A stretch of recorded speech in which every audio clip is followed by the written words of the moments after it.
नमस्कार दोस्तों, लाइफस्टाइल आयुर्वेद में आप सभी लोगों का स्वागत है। आज का वीडियो समर्पित है किडनी रोगियों के लिए।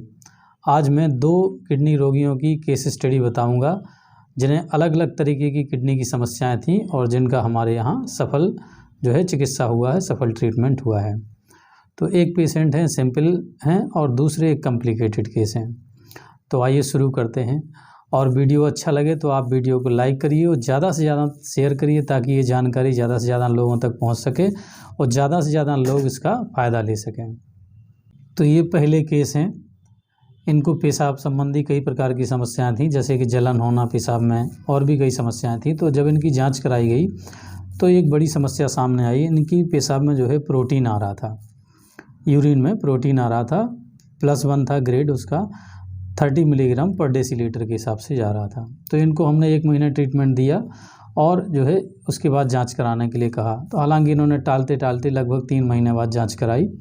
तो इससे एक फ़ायदा ये भी हो गया कि 1 महीना दवा चली, उसके बाद दवा बंद रही। उसके बाद भी जब इन्होंने रिपोर्ट कराई तो उनका रिपोर्ट नेगेटिव था। तो ये एक और अच्छी बात है। अब जो दूसरे पेशेंट हैं उनकी चर्चा करते हैं। इनकी बीमारी थोड़ी कॉम्प्लिकेटेड है क्योंकि इन्हें पहले शुगर रोग था, डायबिटीज़, उसके बाद इनको कॉम्प्लिकेशन हुआ जिससे इनकी किडनी ख़राब हुई, जिसको डायबिटिक नेफ्रोपैथी कहते हैं।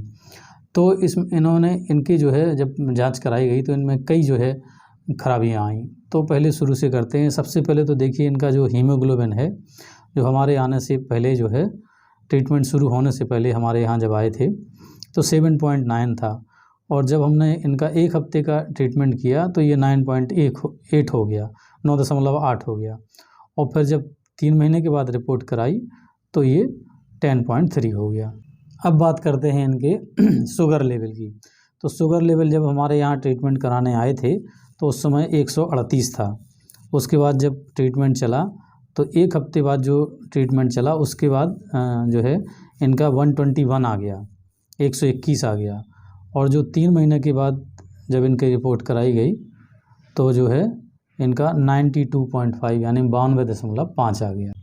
अब बात करते हैं HbA1c की। तो जब ये हमारे पास आए थे तो इनका HbA1c नहीं हुआ था। तो 1 हफ्ते के बाद हमने इनका HbA1c कराया जो 7.1 था, और फिर 3 महीने के बाद जब हमने रिपोर्ट कराई HbA1c की तो वो 5.9 पे आ गया। अब बात करते हैं सबसे मुख्य घटक जिसकी वजह से ये सबसे ज़्यादा परेशान थे, वो है यूरिया क्रिएटिनिन। तो इनका यूरिया 62 हो गया था और क्रिएटिनिन 2.3 हो गया था।